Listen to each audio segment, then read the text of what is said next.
नमस्कार दोस्तों, smart study with RJ में आपका स्वागत है। आज हम लोग मौर्य साम्राज्य पढ़ेंगे। मौर्य साम्राज्य जो कि विभिन्न प्रतियोगी परीक्षाओं में बहुत ही उपयोगी है और इससे संबंधित कई सारे प्रश्न अलग अलग परीक्षाओं में देखने को मिलता है। आइए हम लोग समय बर्बाद ना करते हुए अपनी पढ़ाई शुरू करते हैं।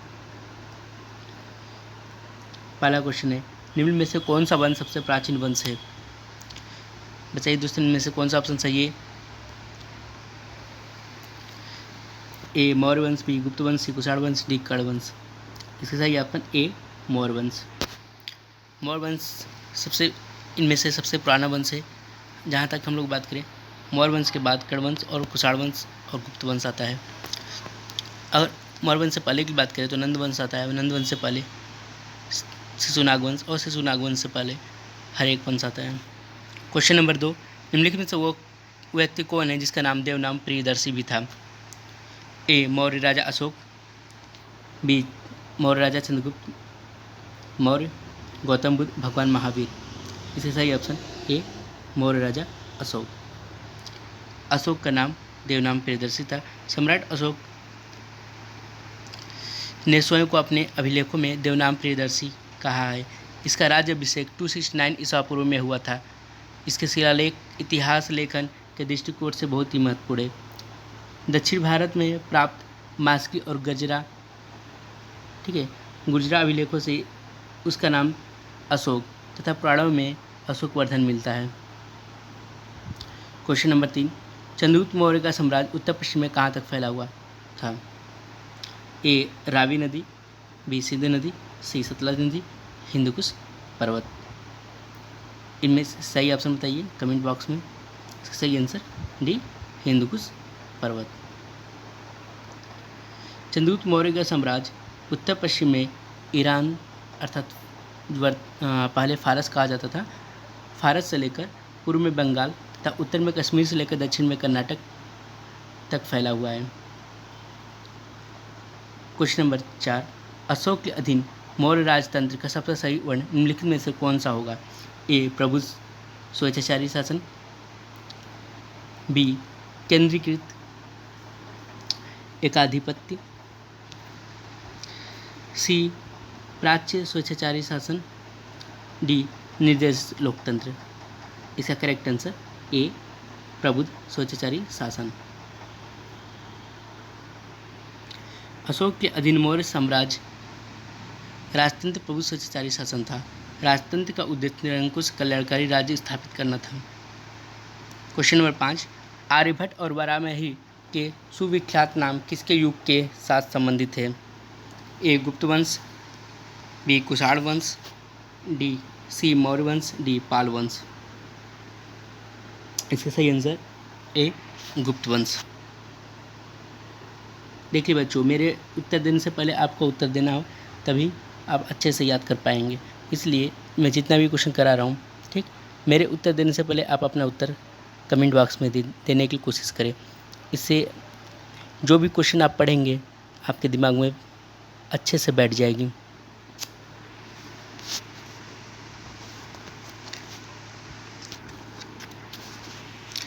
प्राचीन भारत में चंद्रगुप्त द्वितीय विक्रमादित्य गुप्त वंश से संबंधित था। इसके दरबार में 9 रत्न रहा करते थे, जिनमें से वाराणसी एक है। आर्यभट्ट गणितज्ञ थे, जबकि वाराणसी तर्कशास्त्री और एक खगोलज्ञ थे। क्वेश्चन नंबर 6, कलिंग युद्ध किस वर्ष हुआ था? बताइए दोस्तों, इनमें से कौन सा ऑप्शन चाहिए? 260 ईसा पूर्व, 261 ईसा पूर्व, 126 ईसा पूर्व, 232 ईसा पूर्व। इसका करेक्ट आंसर बी 261 ईसा पूर्व। अशोक के 13 शिलालेख से ज्ञात होता है कि अशोक ने अपने राज्याभिषेक के 8वें वर्ष अर्थात 261 ईसा पूर्व में कलिंग का युद्ध लड़ा था। इस युद्ध में हुए भारी नरसंहार से अशोक ने युद्ध नीति को त्याग कर धम्म नीति अर्थात धर्म नीति को अपनाया। संभवतः कलिंग पर नंद वंश का राजा राज कर रहा था।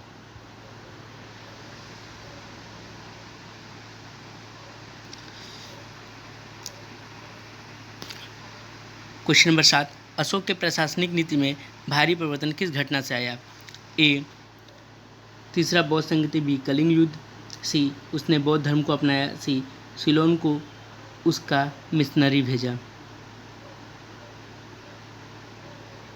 ठीक है, तो इनमें से कौन सा ऑप्शन सही है? इसका सही आंसर बी, कलिंग युद्ध। अशोक की प्रशासनिक नीति में परिवर्तन कलिंग युद्ध के बाद आया। अशोक ने कलिंग युद्ध के बाद वहाँ हुए नरसंहार के बाद युद्ध नीति को त्याग कर धर्म नीति को अपनाया। अगला क्वेश्चन, वह संत जिसने अशोक को बौद्ध के प्रति प्रभावित किया? ए, विष्णुगुप्त, बी, उपगुप्त, सी, ब्रह्मगुप्त, डी, बृहद्रथ। इसका सही आंसर बी, उपगुप्त। आइए इससे जुड़े कुछ इंपॉर्टेंट फैक्ट्स पढ़ते हैं। कलिंग युद्ध के बाद अशोक ने युद्ध नीति को त्याग कर धर्म अर्थात धर्म नीति को अंगीकृत किया या अंगीकार किया। अशोक ने बौद्ध धर्म को ग्रहण कर लिया और उसे बौद्ध धर्म में दीक्षित बौद्ध विद्वान या भिक्षु उपगुप्त ने किया।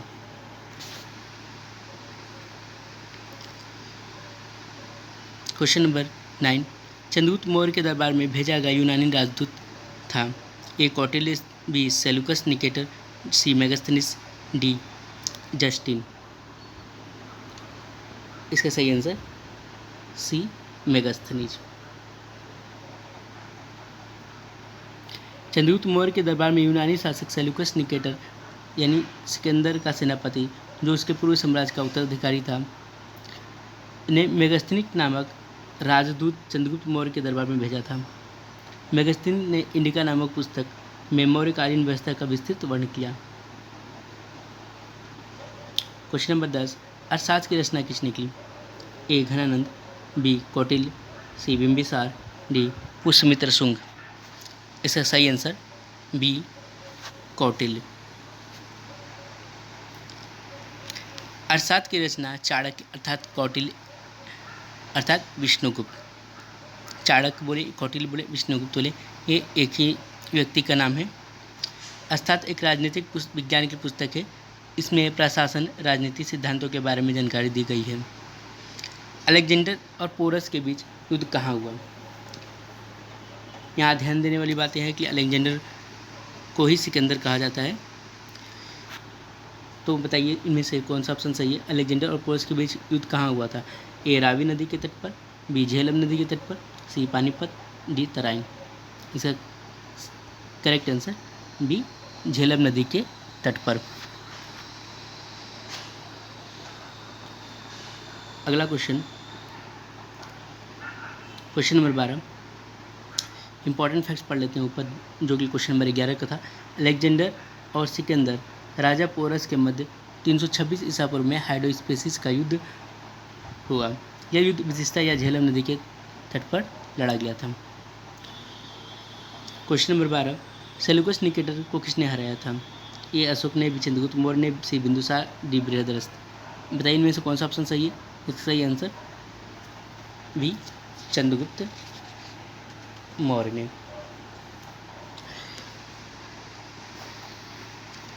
कुछ इंपॉर्टेंट फैक्ट्स की बात करते हैं तो 305 ईस्वी में पूर्व में चंद्रगुप्त ने तत्कालीन यूनानी शासक सेल्यूकस निकेटर को पराजित किया, लेकिन दोनों के मध्य संधि हो गई और वैवाहिक संबंध स्थापित हुए। सेल्यूकस ने अपनी पुत्री हेलेना का विवाह चंद्रगुप्त के साथ कर दिया। क्वेश्चन नंबर 13, सिकंदर की मृत्यु के पश्चात साम्राज्य का पूर्वी भाग किसके अधीन हो गया? ए, सेल्यूकस निकेटर, बी, मिनांडर, सी, रुद्रदमन, डी, कनिष्क। इसका सही answer A, Seleucus Nicator. Sikandar की मृत्यु 323 ईसा पूर्व में बेबीलोन में हुई थी। इसकी मृत्यु के बाद साम्राज्य का बंटवारा हो गया तथा पूर्वी भाग उसके सेनापति सेल्यूकस निकेटर के कब्जे में था। क्वेश्चन नंबर 14, बिंदुसार ने अशोक को किस विद्रोह को समाप्त करने के लिए भेजा था? ए, स्वर्णगिरी, बी, तक्षशिला, सी, उज्जैन, डी, तोसली। इसका सही आंसर बी, तक्षशिला। बौद्ध धर्मग्रंथ दिव्यदान से पता चलता है कि बिंदुसार के समय तक्षशिला में 2 विद्रोह हुए, जिसका दमन करने के लिए पहली बार अशोक को तथा दूसरी बार सुसीम को भेजा गया था। क्वेश्चन नंबर 15, निम्नलिखित में से मौर्य साम्राज्य, ठीक है, से संबंधित नहीं है, अर्थात मौर्य वंश से संबंधित नहीं है। ए अजातशत्रु, बी बिंबिसार, सी चंद्रगुप्त मौर्य, डी इनमें से कोई नहीं। इसका सही आंसर कमेंट बॉक्स में उत्तर दीजिए। इसका करेक्ट आंसर है ए अजातशत्रु। अजातशत्रु मौर्य वंश का नहीं है, बल्कि हरेक वंश से संबंधित है।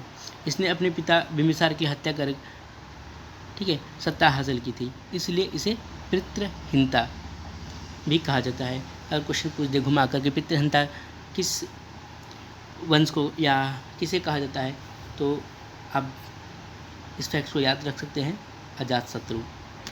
क्वेश्चन नंबर 16, निम्नलिखित में से कौन विदेशी यात्री सबसे पहले भारत आया था? ए हेनसांग, बी मेगास्थनीज, सी इत्सिंग, डी फायान। इसका सही answer B Megasthenes.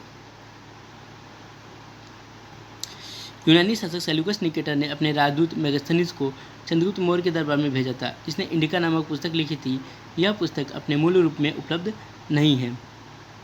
Question number 17, निम्नलिखित में से सम्राट अशोक की वह पत्नी कौन थी जिसने उसको प्रभावित किया?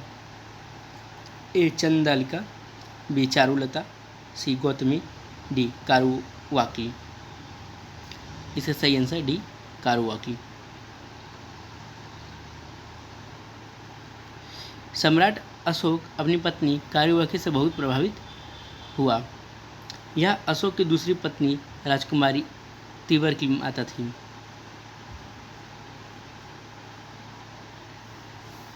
यह एक मछुआरे की पुत्री थी। अशोक द्वारा उत्कीर्ण कराए गए अभिलेखों में उसका एक ही रानी कारुवाकी का उल्लेख मिलता है।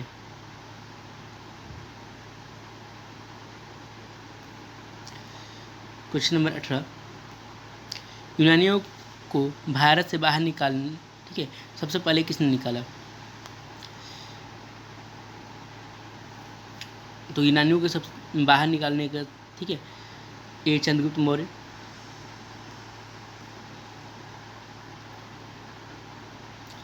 बी चंद्रगुप्त विक्रमादित्य, सी अशोक, डी बिंबिसार। इसका सही आंसर कमेंट बॉक्स में दीजिए। तो यूनानियों को परास्त कर उन्हें भारत से निकालने का श्रेय चंद्रगुप्त मौर्य को जाता है। सेल्यूकस निकेटर को पराजित किया था, इसलिए यूनानियों को बाहर निकालने का श्रेय चंद्रगुप्त मौर्य को जाता है। क्वेश्चन नंबर 19, मौर्य वंश के तत्काल बाद किस वंश के आकर मगध राज्य पर शासन किया? मौर्य वंश के तत्काल बाद किस वंश ने आकर मगध राज्य पर शासन किया? ए सातवाहन, बी शुंग वंश, सी नंद वंश, डी कर्ण वंश। तीन में से कौन सा ऑप्शन है जो कि सही है? इसका सही आंसर शुंग वंश।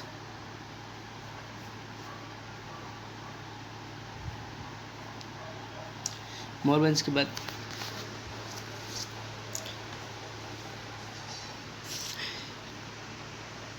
शुंग वंश का शासन आया था। अंतिम मौर्य सम्राट बृहद्रथ की हत्या उसके सेनापति पुष्यमित्र शुंग ने 185 ईस्वी पूर्व में करके मगध पर शुंग वंश की नींव रखी। इस वंश का अंतिम शासक देवभूति था।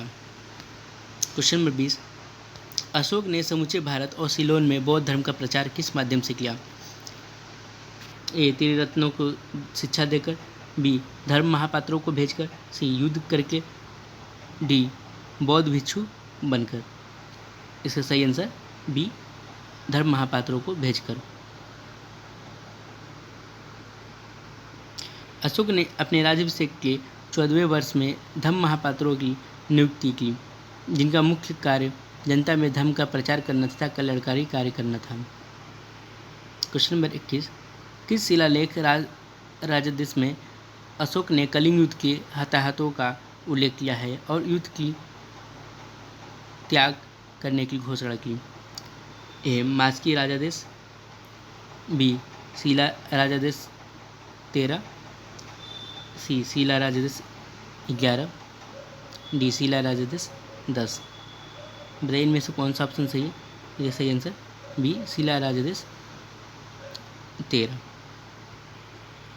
अशोक ने अपने 13वें शिलालेख में कलिंग युद्ध के हताहतों का एवं युद्ध का त्याग का उल्लेख किया है। क्वेश्चन नंबर 22, मौर्य साम्राज्य की राजधानी कहाँ स्थित थी? ए पाटलिपुत्र, बी वैशाली, सी लुम्बिनी, डी गया। इसका सही आंसर कमेंट बॉक्स में देने की कोशिश करें और हमारे द्वारा बताए गए उत्तर अपने कमेंट बॉक्स से मिलाएं।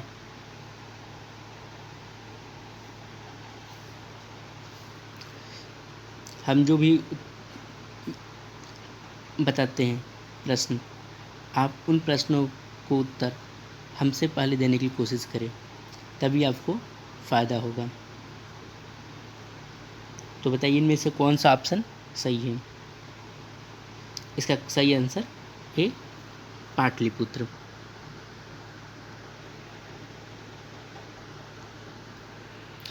मौर्य साम्राज्य की राजधानी पाटलिपुत्र थी। पाटलिपुत्र को हर्यक वंश के शासक उदयन ने बसाया था। अगर पूछ दे कि पाटलिपुत्र को किसने बसाया था, तो हर्यक वंश के शासक उदयन ने बसाया था। क्वेश्चन नंबर 23, चंद्रगुप्त मौर्य के बाद सिंहासन पर कौन बैठा था? तो इस प्रश्न में अधिकतर बच्चे कन्फ्यूज होते हैं और कन्फ्यूजन भी होता है, तो बिंबिसार और बिंदुसार। तो आप बताइए इनमें से कौन सा ऑप्शन सही होगा? इसका सही आंसर बिंदुसार।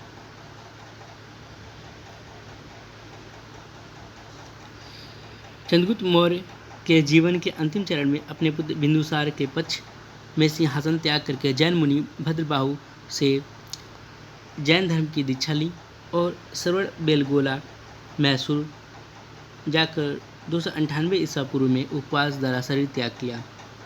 बिंदुसार को अमित्रघात के नाम से भी जाना जाता है। इसके शासनकाल डायमेकस तथा डायनोसिस 2 विदेशी राजदूत भारत आए थे।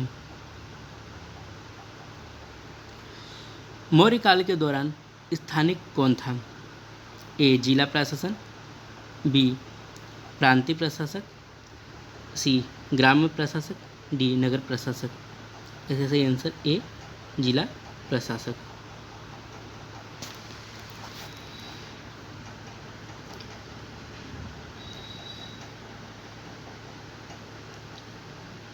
जिले का प्रशासनिक अधिकारी, ठीक है, स्थानिक था, जो समूहर्ता को अधीन था, ठीक है, समूहर्ता के अधीन था। स्थानीय के अधीन गोप होते थे, जिसके अधिकार क्षेत्र में 10 गांव होते थे।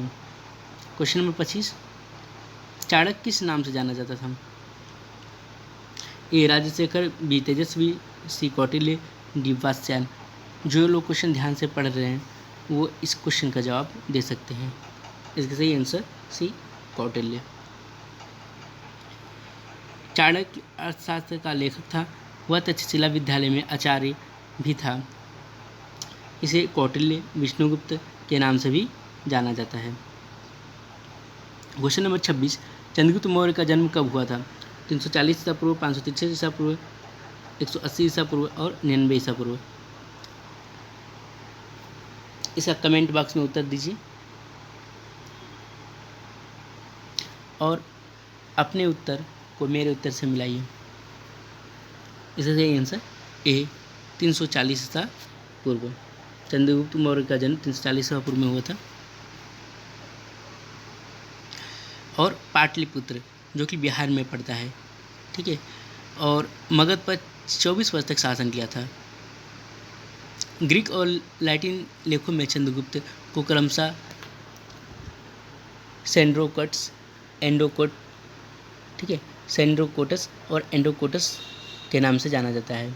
सर्वप्रथम विलियम जोन्स ने ही सेंड्रोकोटस के नाम से चंद्रगुप्त मौर्य की पहचान की, ठीक है।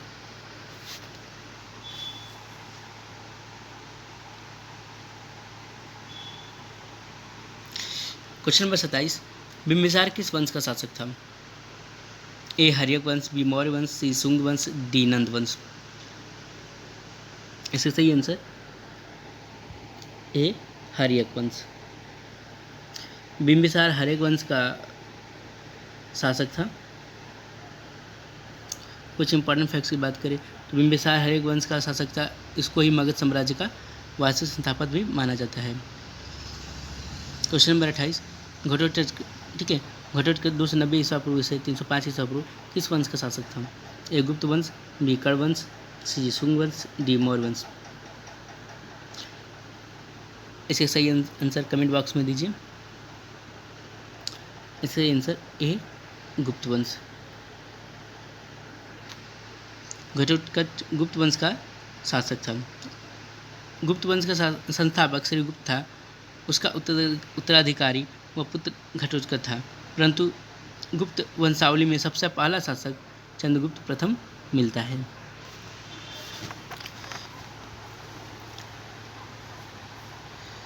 प्यारे बच्चों, हमारे द्वारा बताए गए सभी क्वेश्चन बहुत ही महत्वपूर्ण है, ठीक है।